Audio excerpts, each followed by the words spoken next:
ibang balita, hindi raw nakonsulta ang gabinete kaugnay ng mga naging pahayag ni Pangulong Duterte na ititigil na ang mga pagsasanay militar sa pagitan ng Pilipinas at ng Amerika. Nakatutok si Jam Sisante. You are scheduled to hold war games again, which China does not want. I would serve notice to you now that this will be the last military exercise. Pahayag yan ni Pangulong Duterte nitong Setyembre ukol sa joint military exercises sa pagitan ng Pilipinas at ng Amerika. Kaya naman sa pagsalang ni Defense Secretary Delfin Lorenzana sa Commission on Appointments hearing kanina, ipinalinaw sa kanya kung bakit ito nasabi ng Pangulo. It cannot be denied that we are also benefiting from these exercises. So why should we terminate this? I really don't know because the President has been issuing this statement without first consulting the cabinet.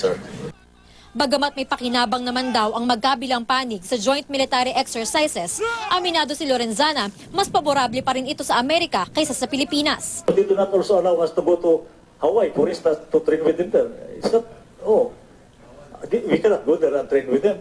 But they can always come here and train with us every year. We are not learning new about terrain analysis or whatever because we're already here.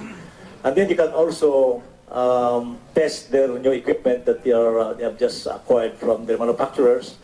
And ang pornato, yung mga equipment na yan, they are not left behind for us to use. Sa ngayon, epektibo pa rin naman daw ang mga kasunduan sa pagitan ng Amerika at ng Pilipinas, gaya ng Visiting Forces Agreement o VFA at Enhanced Defense Cooperation Agreement o EDCA.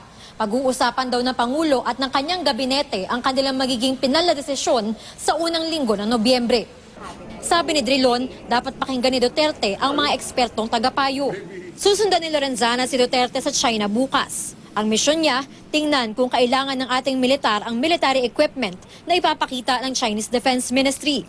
Pero magiging problema daw kung bumili sila ng malaking equipment na hindi tutugma sa kagamitan ngayon ng AFP na karamihay galing sa Amerika. Ticket items like maybe equipment, signal equipment, and all those, or drones maybe, or ship. I think it will take a long time for us to adjust to this new equipment, sir. So hindi po realistic itong pinag-uusapan nating shift to Chinese equipment because even the manuals are in Chinese characters. I assume. Yes, sir. Initially, sir, that will be a big problem. Kinumpirma ng Commission on Appointments ang pagtalaga kay Lorenzana. Jam Sisante, nakatutok, 24 oras.